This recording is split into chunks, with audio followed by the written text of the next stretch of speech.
Welcome to Stand Up and Redo with Petra, the podcast where transformation isn't just possible, it's inevitable. If you've ever felt stuck, weighed down by past choices, or like life's chapters have been written in ink, think again. Here, we believe every day is a fresh page, and you hold the pen. We're diving deep into real stories, bold insights, and life-shifting strategies to help you stand up, shake off the old, and rewrite your narrative with power and purpose. Ready to rise? Let's get started. Are you struggling with starting something that you know you need to start, or something that you need to restart doing and you've been putting it off? Well, today I'm going to help you with that. I've been thinking about it a lot all week. And just today I used it. I used these skills that I'm going to share with you. And I'm excited to share them with you. So they're really manifestation and mental imagery. It's the quiet power of seeing your life before you live it. There's something that I need to share with you so urgently because this is so helpful for you. It's going to be helpful for you if you're just trying to do a simple task, a really hard task, if you're trying to clear your mind, maybe reset your thought processes where you're going back into a place and remembering something good in your life, replacing like thoughts that are not good with good thoughts. But overall, starting something up that you've been putting off. And that's what we're going to talk about right now. I want to take you into two very specific moments in my life, one from when I was a teenager and one from just recently, because both taught me something powerful about the way we see our lives before we actually live them. And if you stay with me, we're going to talk about the three things, mental imagery and manifestation, what they actually are and how they're different. And something that matters even more than those two things, we're going to talk about how we can gently support each other, people who might be hurting without overwhelming them. So my first story, I'm going to go back to a teenage runner. I always talk about running. I love running. Matter of fact, I just started running today, and it was hard for me to get started. I'm the kind of person that acts like a run is going to kill me for like months. I think about it, and I just do these like walks in the woods, or I ride my bike, and I'm like, I kind of think, oh, I want to run, but I don't think I'm ready yet. Get in my head about it. Well, today I just pumped out 3 miles, just out of the blue, right through the woods, but it wasn't out of the blue. I had to think about it, and I'm going to tell you how I figured out I was going to do it, and it had a lot to do with mental imagery. So, but we won't talk about today first. We'll talk about when I was a teenage runner, and I'll take you back to when I used to run cross country. There's something about running long distances that just strips away everything. It's just you. It's just your breath. It's your body and it's your mind. And it's just this like healing. For me, it's a very healing process, just like other things might be healing for someone else. Running heals my mind, it heals my body, damages my body sometimes, and it heals my soul. So I remember doing something very specific before those runs. When I was actually racing, I would see the course in my head, not vaguely, not casually. I would see it vividly. I would picture the starting line. I would feel the nerves. I would even experience like how my body felt when it would relax just before the gun would go off. I could actually like in my mind feel what was happening to my body. It was such a vivid mental image for me that it was a physical process. And this wasn't happening while I was running. This was happening while I was laying in my bed the night before, or maybe sitting in a chair somewhere, or just contemplating the run. Instead of having fear about it, I would have this vivid, peaceful feeling of how I was going to conquer this course. So I would envision myself taking off strong and controlled. I would imagine the hills, the turns, the exact moment where my legs would start to burn, and I would see myself pushing through anyway. I wasn't hoping to win. I was rehearsing winning. Over and over again in my mind, I would see the final stretch, the moment where everything hurts, and instead of slowing down, I would imagine myself finding something deeper, something stronger, and crossing that finish line. That wasn't called manifestation at all. Back then, it was called mental imagery. Matter of fact, I think it's still called mental imagery. It was powerful. It is powerful. Because what I was doing, without even understanding it, was training my mind to believe something was possible before my body even had to prove it. And I have to just tell you this one little tidbit of information that I loved. I was talking with my cousin. We were both runners, and we were kind of strategizing over how we were going to win this race. And she said something to me that was so powerful. It sounds really silly, but she said, Petra, when you hit the corner, when you get around the corner and you're running and you see like a curve and you can't see what's around the bend, run faster to get around the bend. So in my mind's eye, when I would imagine myself in a course, especially that I didn't know, because sometimes you don't know the courses that you're going to run and you have to try to do the best you can to just get a description of it and then imagine it in your mind. Especially those courses, I would see like a turn. And then when I was actually running on the real run, when I would see a bend, it would like spark me to run faster. It just would be like, okay, there's a bend. Speed up, speed up. And when I was thinking that, I wasn't thinking about how tired my body was or how like my heart was pounding or how I was a little short of breath. I was just thinking, Petra, speed up, speed up. There's a corner. So it's weird, but those weird mind games you play with yourself, it's amazing how it can make things happen. So what is mental imagery? It's intentional for one thing. It's specific. It's almost like you're rehearsing. You're not wishing for something. You're practicing it in your mind. Athletes did this for decades. In the 80s and 90s especially, this was a big deal. Olympians, runners, performers, they were visualizing every step, every move, every moment, because your brain doesn't fully distinguish between something vividly imagined and something actually experienced. Whoa, that's wild. So when the real moment comes, you're not reaching, you're recognizing it. So today, I had this 3.2 mile run that I wanted to do, and I knew that I wanted to end at my Jesus statue. There's a statue at St. John Newman's Catholic Church that I sit at in a bench and I pray. And I remember thinking, I wonder what kind of like route I should take to end right at the statue. I was so good with doing the mental imagery in my mind that I actually created a course in my mind without ever stepping foot onto the usual like different runs that I do. And I ended right at the Jesus statue at 3.29. It didn't go to 3.3. I got to the Jesus statue by 3.29 miles. And it was because I was able to recreate a run in my mind before I ever did the run and figure out what I thought 3.2 miles would be. Now, I'm used to running 3.2 miles because that's my usual run. But I just had to share that with you. I had a vision. I wanted to run in that specific place in the woods where I like to sit and pray. And I mapped it in my mind and the path, the turns, the feeling of being in the trees, the rhythm of the run. And I pictured myself finishing right there in that exact spot. I can't even believe the peaceful, grounded, connected feeling I had. And then I went and I sat at that Jesus statue after my run and I prayed. Oh my goodness. Everything was just so perfect. I had seen myself do it. I watched myself do it and I did it. So, is this the same thing I used as a teenager? People would call this now maybe manifestation. Mental imagery versus manifestation. What's the difference? So let's talk about this because I think this is where things get interesting.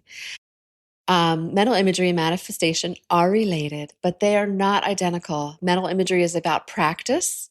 Like I said before, it's structured, it's intentional, it's grounded in action.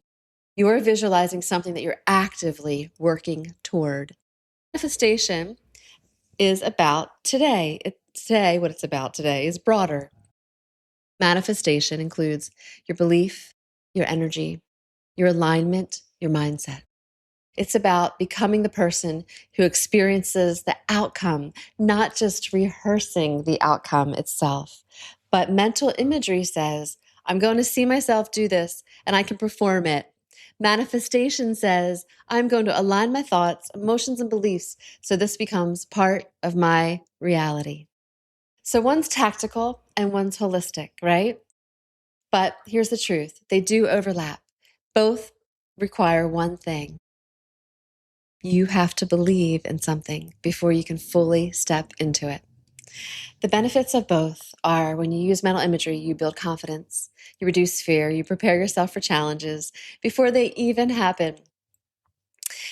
So I really feel like if you're in a crisis in health, especially if you have maybe like some challenges emotionally in your life, or maybe if you deal with, some kind of mental anguish or disorder or anxiety or fear, I just really feel like these two things are going to help you.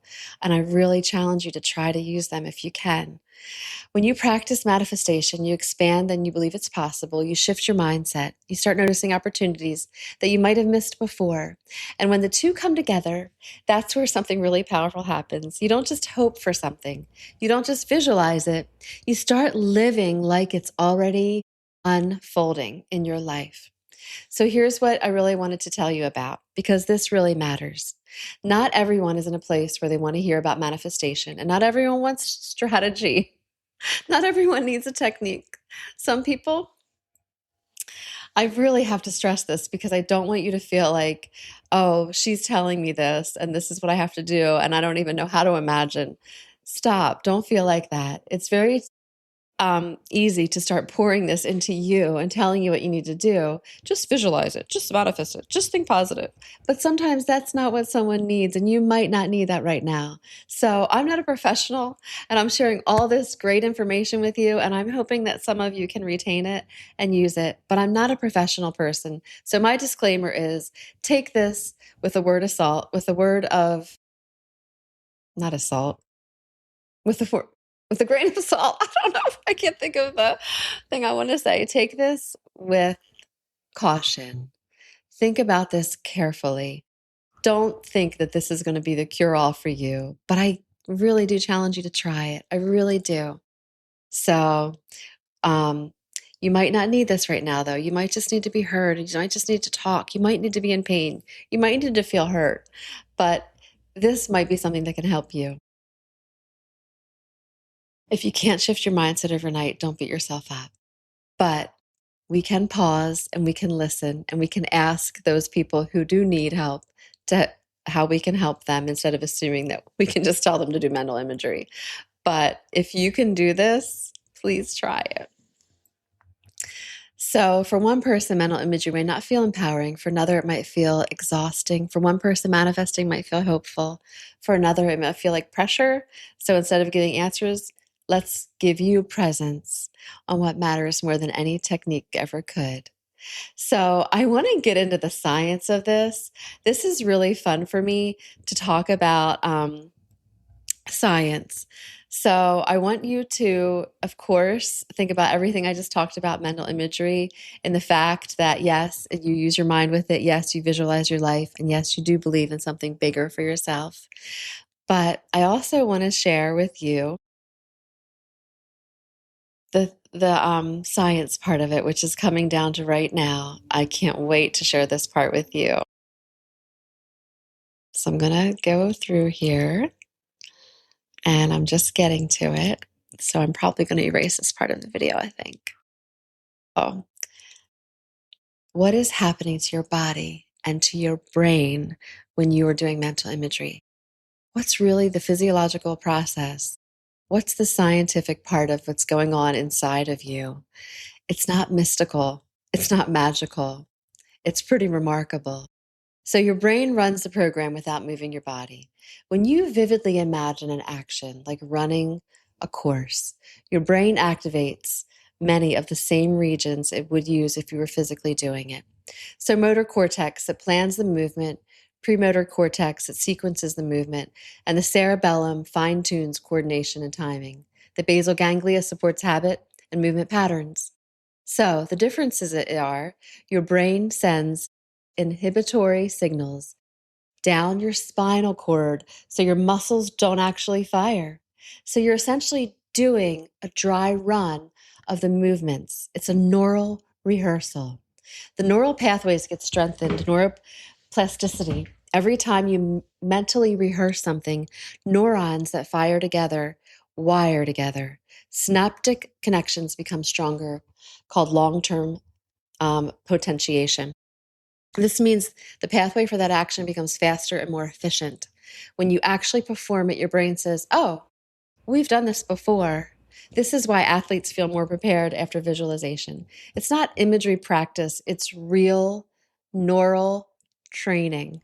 So your body responds emotionally and physiologically. Mental imagery doesn't just stay in your head, it affects your body too. Heart rate can increase or calm down, depending on the imagery. Breathing patterns shift. Stress hormones like cortisol. Oh, cortisol is like my enemy right now because I have this big belly. It may decrease with positive visualization. Dopamine, motivation, reward can be released when you imagine success. When you imagine success. So that's why I say if you're hurting right now and you're reliving something that happened to you sad or horrible, go back in your mind and just pause and take breaths and just think about a time when something was rewarding you, something was making you feel good, something was giving you success. Go relive that. Your body partially believes the experience. That's why visualizing success can reduce anxiety. Visualizing challenges can prepare you to handle stress better. Your brain improves prediction and decision making. Your brain is fundamentally a prediction machine. Like I predicted the 3.2 miles. I couldn't believe it. It was like I didn't know how it happened. And I have to give a little talk about, I do a 2-minute plank like probably 5 times a week. And when I do that 2-minute plank, I do these weird little like other exercises for 2 minutes. Like and I do like this thing where I'm like, okay, I'm going to do 5 of these, 10 of these, 6 of these, like a leg lift or like a arm fist pump, or I do like weird stuff in that 2-minute plank because I'm trying to just like, first off, get it over.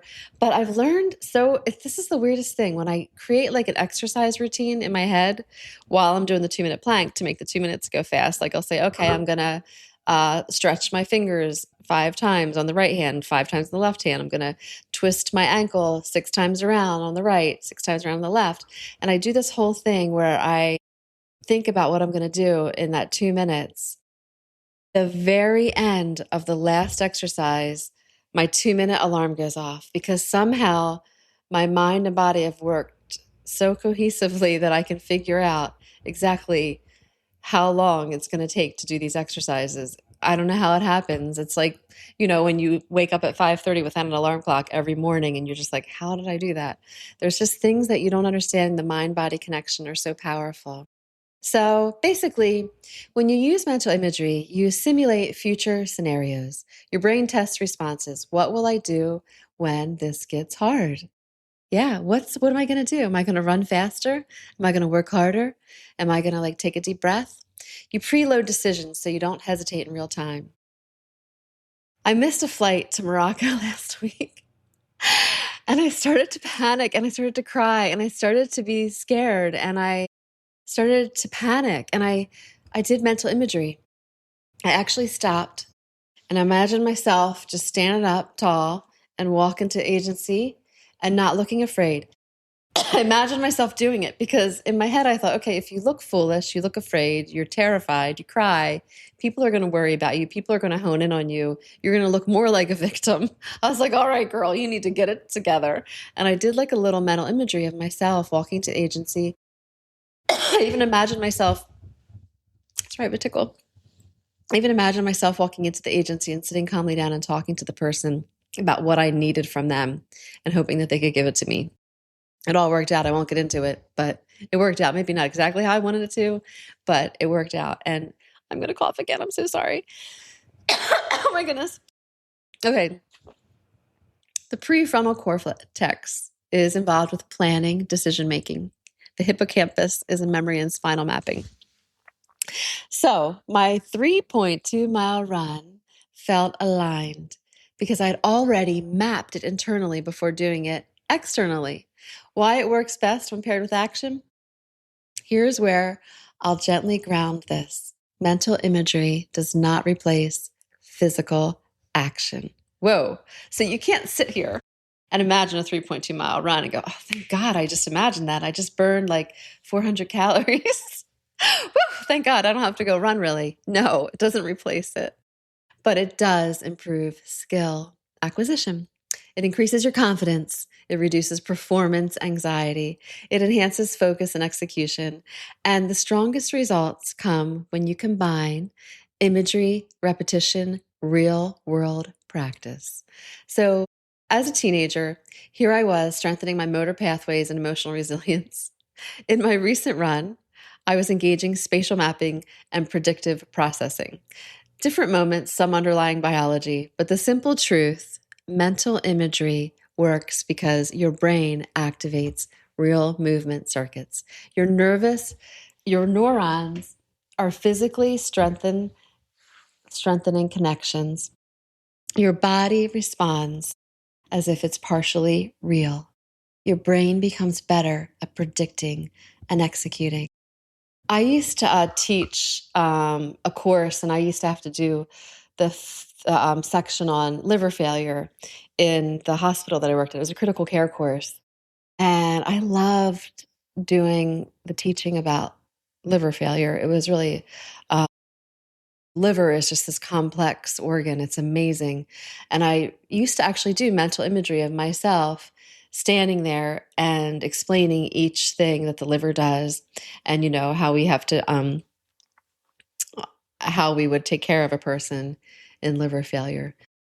So it was really a neat course, and imagining it helped me stand tall and be very confident in my presentation, because it's nerve-wracking talking about something like that. And even some, I think, higher level nurses were in the course, so I was really nervous about that. But I've always felt like they asked me really good questions and I was able to answer them confidently. And I think it was because I had done this mental imagery in my head of standing there and speaking to them. I even just imagined how it would feel to stand there. I even ran through the course in my mind. I ran through the outline in my mind, and kind of, it wasn't like I stood in front of the mirror and talked and did it, but that actually helps too. I did it more of a mental imagery process where I outlined myself doing it. So basically, you're not just thinking positively, you're training your nervous system in advance. And I'm going to jump down here because I want to tell you more about the science too. Um, it's unbelievable. The fascinating part about all of this is your brain is sending signals to your body to hold back the movement so you don't physically start running in your living room. But you're rehearsing your life before you step into it. And every time you do that, your brain strengthens those pathways. So I am going to jump down here and tell you.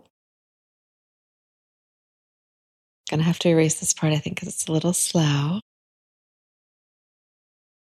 When you feel calm, when you feel grounded and safe, your body opts from a parasympathetic state that we call rest and regulate. And in that state, you think more clearly, you connect better, and you perform better.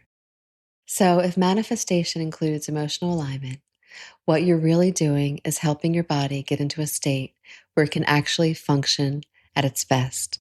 So when you put all this together, mental imagery is the rehearsal, manifestation is the alignment. Mental imagery says, I've seen myself do this before. Manifestation says, I'm becoming the person who lives this. And both of them meet right here in your brain, your body, and your nervous system. Suddenly, me, that teenage girl running my race, and me sitting at the end of that 3.2-mile run in the woods, they weren't separate stories. They're the same process, just understood at a deeper level. And maybe you've been doing this your whole life. I've been doing this my whole life. Like I said, when I was in Morocco, I did it in like that. I just stopped myself and I imagined myself fixing the nightmare situation I was in. And I didn't even realize it. I just was doing it. So there you go. I want to tell you what my stand up and redo is. Really good stand up and redo. I am imagining myself learning Italian and speaking it fluently. Actually, I'm imagining myself not just learning Italian, but speaking it fluently. I'm not imagining myself speaking it just to get by. I'm imagining having a full-on conversation with another person who speaks Italian.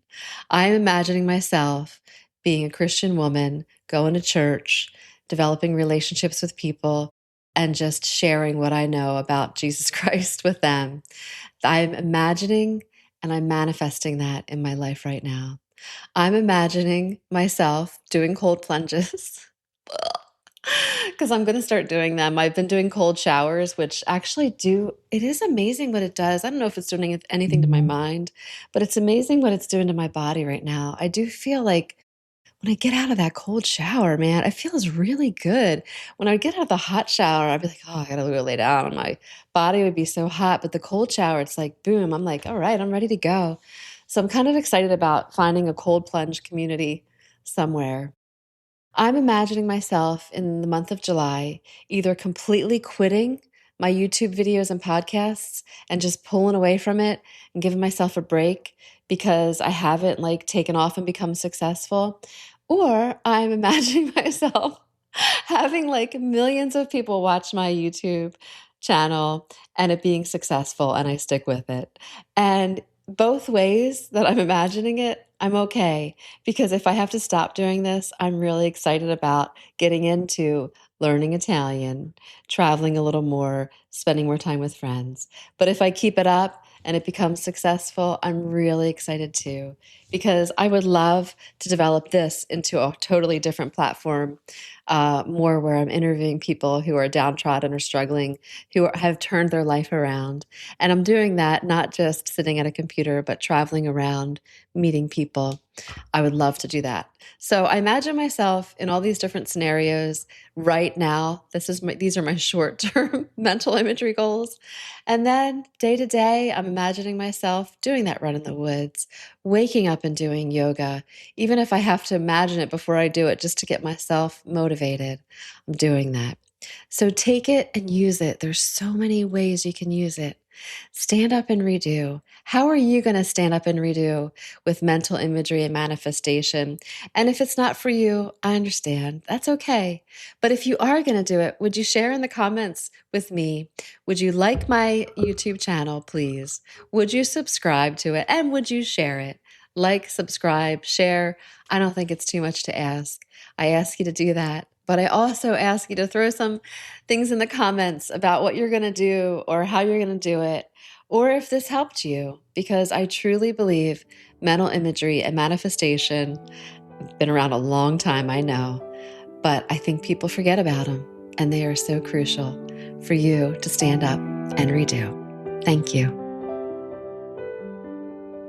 Hi, I'd like to give credit to Sarah Gephardt for the cover page of this podcast.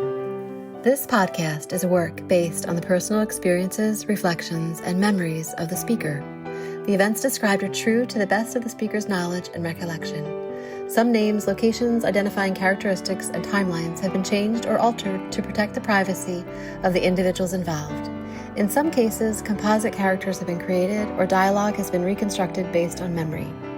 The intention of this podcast is not to defame, malign, or harm any individual or entity. Rather, it is to share the speaker's journey with honesty, vulnerability, and integrity. Any opinions expressed are solely those of the speaker and are not intended as statements of fact regarding any person, group, or organization. Listeners should keep in mind that human memory is inherently subjective and selective, and while every effort has been made to ensure accuracy, this podcast reflects the speaker's perspective and truth. Thank you.